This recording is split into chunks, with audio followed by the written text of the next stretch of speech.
નમસ્કાર દર્શક મિત્રો, આપ નિહાળી રહ્યા છો એસ લાઈવ ન્યૂઝ બુલેટિન। નજર નાખીએ અત્યાર સુધીના મુખ્ય સમાચારો પર।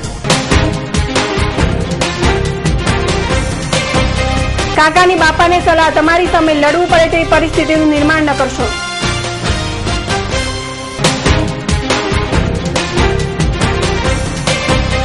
પોલીસ પુત્રની હત્યાનો થયો પર્દાફાશ, કાર લૂંટવા અપહરણ બાદ કરી હતી હત્યા, આરોપીઓ ઝડપાયા। મોઢવાડિયાના મોદી ઉપર પ્રહાર, ચૂંટણી ટાણે રંગ બદલવામાં માહિર છે મોદી।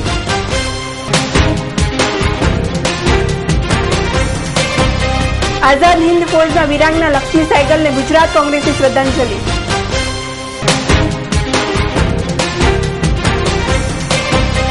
અમદાવાદ કિડની હોસ્પિટલની અનોખી સિદ્ધિ, કિડની ટ્રાન્સફર બાદ નહીં લેવી પડે દવા।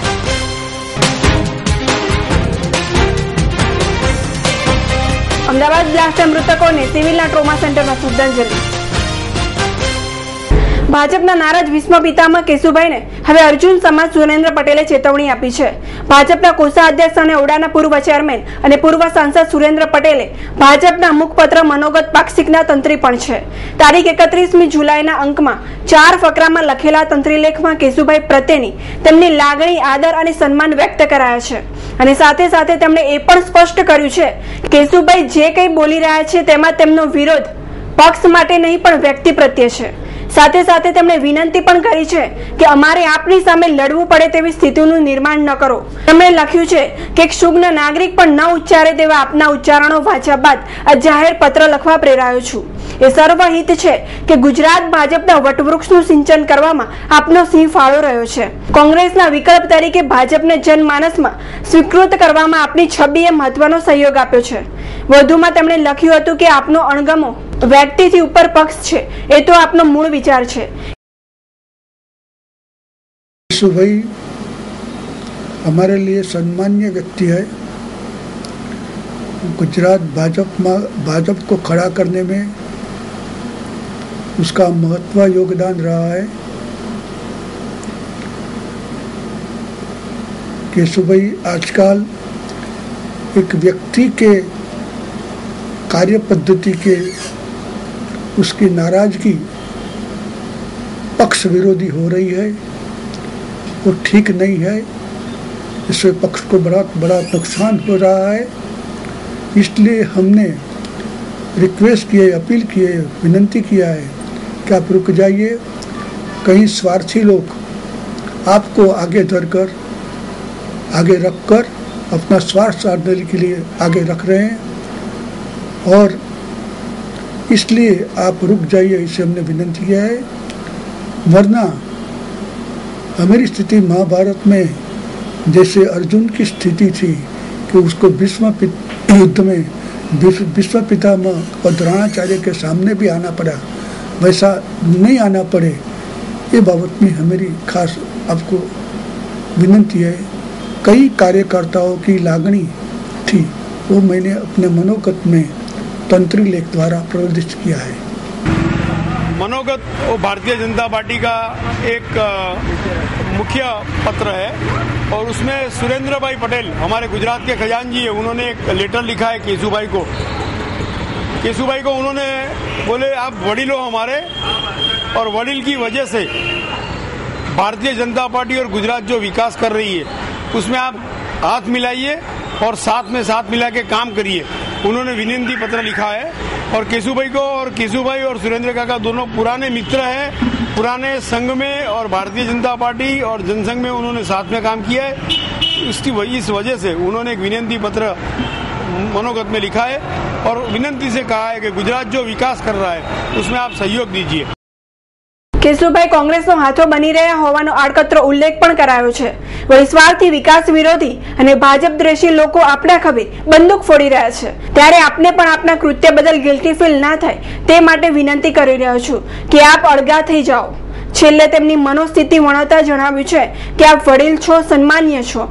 મહાભારત કાળમાં જેમ અર્જુને દ્રોણાચાર્ય અને ભીષ્મ પિતામહની સામે પણ લડવું પડ્યું હતું તેવી સ્થિતિનું આપ નિર્માણ ન કરો તેવી હૃદયપૂર્વકની વિનંતી છે. તો હવે ભાજપ પણ પોતાના આંતરિક કલહને દૂર કરવા સિનિયરોને મેદાને ઉતારતું જણાઈ રહ્યું છે.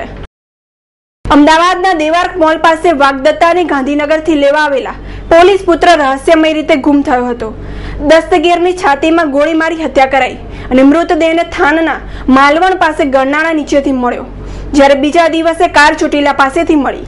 જોકે પોલીસ પુત્રની હત્યા બે લૂંટારાઓએ કાર મેળવવા કરી હોવાનો ચોંકાવનારો ઘટસ્ફોટ અમદાવાદ ક્રાઇમ બ્રાન્ચે કર્યો છે.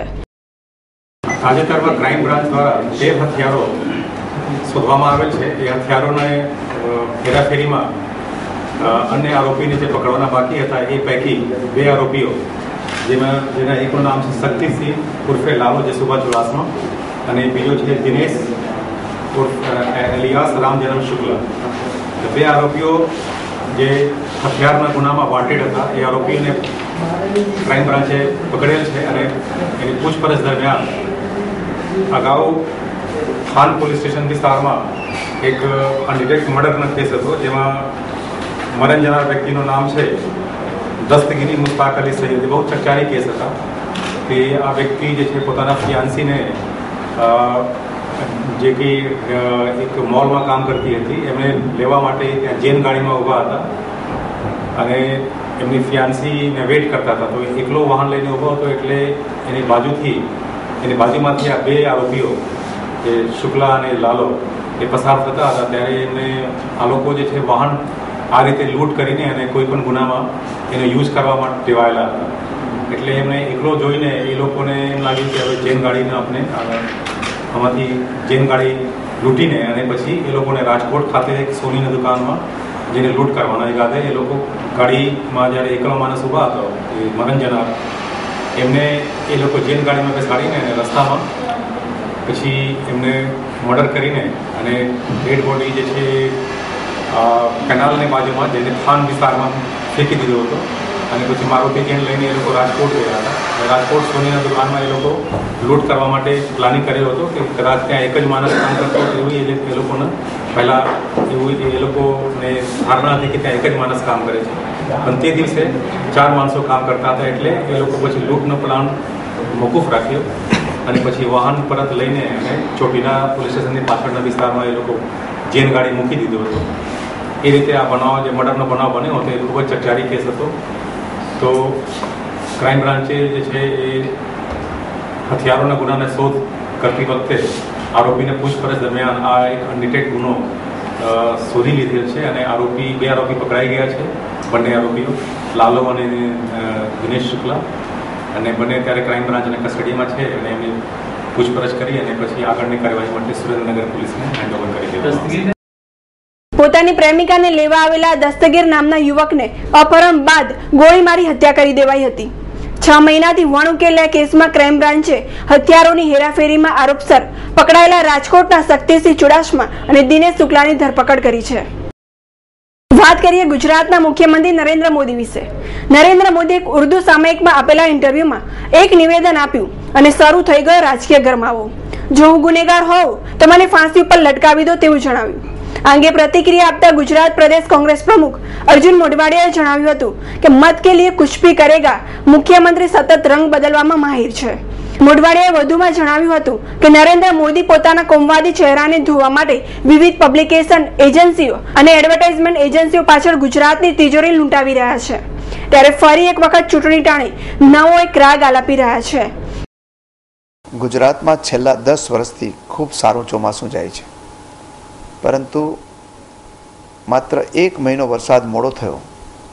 એમાં તો ગુજરાતની અંદર આજે સરકારી તંત્રની નિષ્ફળતાને કારણે પીવાના પાણી, પશુધન માટે ઘાસચારો અને ખેડૂતો માટે વીજળી માટે સમગ્ર પ્રદેશમાં, રાજ્યમાં આજે પ્રજા ત્રાહિમામ પોકારી ગઈ છે. આવા સમયે પ્રજાની પડખે રહેવાને બદલે મુખ્યમંત્રી શ્રી નરેન્દ્ર મોદી તાઇફાઓ કરવા માટે જાપાન પહોંચી ગયા છે. અગાઉ જ્યારે કોંગ્રેસની સરકાર હતી ત્યારે 85, 86 અને 87ના 3 દુષ્કાળમાં એ વખતે આખા રાજ્યમાં માત્ર દક્ષિણ ગુજરાતના 2-3 જિલ્લાઓ સિવાય ક્યાંય ઘાસ મળતું નહોતું. છતાં આખા ગુજરાતના પશુધનને બીજા રાજ્યોમાંથી ઘાસ લઈ આવી અને એને જીવાડવામાં આવ્યો. પૂરી રોજગારી આપી, રાહત કામો ચલાવીને પશુ ભાડાઓ ચલાવ્યા અને પીવાના પાણી ટ્રેન મારફત પૂરું પાડીને પણ તકલીફ પડવા દીધી નહોતી. જ્યારે આજે માત્ર 1 મહિના વરસાદ મોડો થયો છે ત્યારે આ તમાશાપ્રી મુખ્યમંત્રી શ્રી આખા સરકારી વહીવટી તંત્રને મુખ્યમંત્રીના રાજકીય કાર્યક્રમોમાં રોકી રાખે છે. એને કારણે ન ઘાસની વ્યવસ્થા થઈ શકી છે, ન પશુધનને બીજી રાહતો આપી શકાય છે, ન પીવાના પાણીની જે તકલીફો છે એને નિવારી શકાય છે. તાત્કાલિક મુખ્યમંત્રીશ્રીએ અહીંયા હાજર રહી અને વહીવટી તંત્રને એના માટે કામે લગાડવું ખૂબ જરૂરી છે. મુખ્યમંત્રીશ્રીએ આ બધી બાબતો રાજ્યની કોર્ટો સમક્ષ કહેવી જોઈએ કે જ્યાં એમના કેસ ચાલે છે. મીડિયા અને દેશને પડકારવાનો સવાલ ઊભો થતો નથી. અને અત્યારે મુખ્યમંત્રીશ્રીને કલર બદલવાની જરૂર છે, એટલા માટે કલર બદલી રહ્યા છે. 2002માં તોફાનો કરાવતી વખતે એમનો એક કલર હતો. 2002 પછી 2007માં ફરી પાછી ચૂંટણી આવી ત્યારે આ કલરને વધારે ઘટ કરવા માટે એણે નકલી એન્કાઉન્ટરના નામના નવા નાટકો કરાવ્યા. અને હવે 2012ની ચૂંટણીઓમાં જ્યારે 2002નો કલર ચાલે એમ નથી અને પ્રજાએ એને ઓરિજિનલ કલર ઓળખી ગઈ છે, એટલે આવા ગિમિક્સ કરી અને હિન્દુ અને મુસલમાન બંને ભાઈઓને, બંને પ્રજાજનોને એ ગેરમાર્ગે દોરવાનું કામ કરે છે.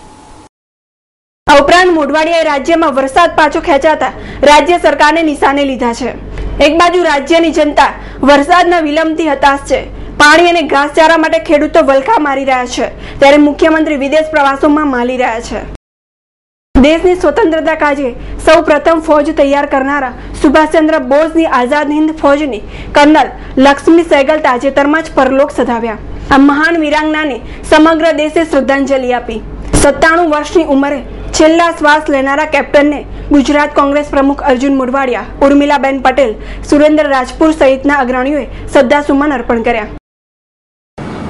ભારતના આઝાદી સંગ્રામમાં આ દેશને એવા મહાન સેનાનાયકો અને સેનાનાયિકાઓ મળી જે ભાગ્યે જ એકાદ સદીમાં હોય એવા અનેક લોકો એક જ સદીમાં જન્મ્યા. ડૉક્ટર લક્ષ્મી સહેગલ એ જમાનાની અંદર ડૉક્ટર બન્યા, પોસ્ટ ગ્રેજ્યુએશન ડૉક્ટરેટમાં મેડિસિનમાં મળ્યું અને સિંગાપુર ગયા. અને સુભાષચંદ્ર બોઝે જે આઝાદ હિન્દ ફોજની રચના કરી એમાં જોડાય અને આ દેશને આઝાદી અપાવવા માટે એક મરણીય જંગ પણ ખેલા અને બ્રિટિશરોના હાથે એ જેલમાં પકડાઈને જેલમાં પણ ગયા. જ્યારે જર્મની અને એના સાથી રાષ્ટ્રો હારી ગયા એ વખતે સુભાષચંદ્ર બોઝે એ આઝાદ હિન્દ ફોજના તમામ સેનાનીઓને એવો આદેશ આપેલો કે આ લડાઈ પૂરી થાય એ પછી એ કોંગ્રેસમાં અને મહાત્મા ગાંધીના સૈનિક તરીકે જોડાઈ જાય અને દેશની સેવા કરે. એ રીતે લક્ષ્મી સહેગલ પણ અહીંયા આવ્યા અને કોંગ્રેસના એ વખતના આગેવાનોએ જેણે વકીલાત ત્યજી દીધી હતી એણે વકીલાતો ફરી પાછી શરૂ કરીને એણે લક્ષ્મી સહેગલ સહિતના અનેક સૈનિકોને જેલમાંથી મુક્ત કરી અને આખરા દેશને આઝાદી અપાવી. 97 વર્ષની ઉંમરે લક્ષ્મીજી એમનું અવસાન થયું અને સમગ્ર વિશ્વની મહિલાઓને એક આદર્શ પૂરો પાડે એવું મહાન વ્યક્તિત્વ આપણી વચ્ચેથી વિદાય લીધું છે. લક્ષ્મીજીને હું મારા વતી પક્ષ વતી શ્રદ્ધાસુમન અર્પણ કરું છું. આઝાદીની લડતમાં મહત્વનું યોગદાન આપનાર કેપ્ટન લક્ષ્મી સહેગલને કોંગી અગ્રણીઓએ શ્રદ્ધાંજલિ આપી. ભલે યુરોપિયન દેશો દરેક ક્ષેત્રમાં અવ્વલ હોય, પણ વાત જ્યારે કિડની ટ્રાન્સફર વિશેષની ટેકનોલોજીની હોય ત્યારે અમદાવાદની સિવિલ હોસ્પિટલમાં આવેલી કિડની હોસ્પિટલ માત્ર દેશ નહીં પણ વિદેશોથી 5 વર્ષ આગળ છે. સિવિલ હોસ્પિટલ પરિસરમાં સ્થિત ડોક્ટર એચ.એલ. ત્રિવેદી કિડની ઇન્સ્ટિટ્યૂટમાં સ્ટેમ સેલના માધ્યમથી કરાતું કિડનીની પ્રત્યારોપણની દુનિયાના અનેક દેશો ચકિત થઈ ગયા છે. હાલમાં જ બર્લિનમાં યોજાયેલી વિશ્વની 24મી આંતરરાષ્ટ્રીય પ્રત્યારોપણ પરિષદમાં કિડની ઇન્સ્ટિટ્યૂટની ઉપલબ્ધિઓને સ્વીકારવામાં આવી. ગઈકાલે અહીં યોજાયેલા એક પરિષદમાં કિડની ઇન્સ્ટિટ્યૂટમાં નિર્દેશક ડોક્ટર એચ.એલ. ત્રિવેદીએ જણાવ્યું હતું કે સ્ટેમ સેલના માધ્યમથી જે સફળતા મળી છે તે અન્ય કોઈ દેશોને નથી મળી. 15 વર્ષથી આ ટેકનોલોજી ઉપર રિસર્ચ થઈ રહ્યું હતું અને છેલ્લા 5-6 વર્ષથી આ રીતે ઓપરેશન પણ કરવામાં આવે છે. સ્ટેમ સેલ સંબંધિત પ્રત્યારોપણ અંગે બર્લિનની પરિષદમાં 5000 રિસર્ચ પેપર પ્રસ્તુત કરાયા હતા, જેમાં અમદાવાદ સ્થિત કિડની ઇન્સ્ટિટ્યૂટના 2 રિસર્ચ પેપરોને વિશેષ એવોર્ડથી નવાજવામાં આવ્યા, જેમાં યુવા ડોક્ટર વિવેક કુટે અને ડોક્ટર ઋતુ દવેનો સમાવેશ થાય છે. જોકે પ્રાંજલ મોદીને પણ દુનિયામાં સૌથી વધુ લેપ્રોસ્કોપ સર્જરી કરવા બદલ સન્માનિત કરાયા. 26 જુલાઈ 2008ની સમી સાંજ અમદાવાદીઓ માટે ખૂબ ખોફનાક રહી. સાંજે નોકરી ધંધેથી ઘરે પરત ફરવાનો સમય હતો અને તેવામાં જ અમદાવાદ ધણધણ્યું આતંકવાદી હુમલાઓથી અને 52 જેટલા નિર્દોષોએ ગુમાવી પોતાની જિંદગી. આ વરવી ઘટનાને ગઈકાલે 4 વર્ષ પૂર્ણ થયા. આતંકવાદીઓ ભલે નિર્દોષની જાન લેવામાં સફળ થયા, પણ અમદાવાદીઓના ફરી ઉપર ઉઠવાના મનસૂબાને ન તોડી શક્યા. ગઈકાલે આ હુમલાની 4મી વર્ષીએ ઠેર ઠેર શ્રદ્ધાંજલિ કાર્યક્રમો યોજાયા. આતંકવાદીઓના સિરિયલ બ્લાસ્ટના હુમલાથી ધણધણ્યું હતું. એમાં સિવિલ હોસ્પિટલમાં પણ આતંકવાદી હુમલો કરવામાં આવ્યો. આજે હુમલાને 4 વર્ષ પૂરા થયા છે. સિવિલ હોસ્પિટલના ઘણા અમારા પરિવારજનો, મિત્રો, રસ્તે આવતા જતા વટેમાર્ગીઓ તથા કર્મચારીઓ આ આતંકવાદી હુમલામાં ઈજા પામે. કેટલાકનું મૃત્યુ પણ થયેલના આત્માને પ્રભુ આ અવસરે શાંતિ અર્પે એવી જ મારી અભ્યર્થના છે. ઈજા પામેલાઓને પણ પ્રભુ ફરી પાછા એમના દૈનિક કાર્યોમાં જોડાવાની શક્તિ આપે તથા એમના પરિવારજનોને આ જે એમણે આઘાત વેઠ્યો છે એ પણ જીરવવાની શક્તિ આપે એવી મારી પ્રભુને પ્રાર્થના છે. સિવિલ હોસ્પિટલમાં ખેલાયેલા રક્તરંજિત ખેલમાં ઘણા નિર્દોષો પણ ભોગ બન્યા. ગઈકાલે સિવિલના ટ્રોમા સેન્ટરમાં પણ મૃતકોને શ્રદ્ધાંજલિ અર્પણ કરવામાં આવી. અત્યાર સુધીના મુખ્ય સમાચારોની ખાસ ગતિવિધિ માટે આપ નિહાળતા રહો S11 ન્યૂઝ બુલેટિન. નમસ્કાર.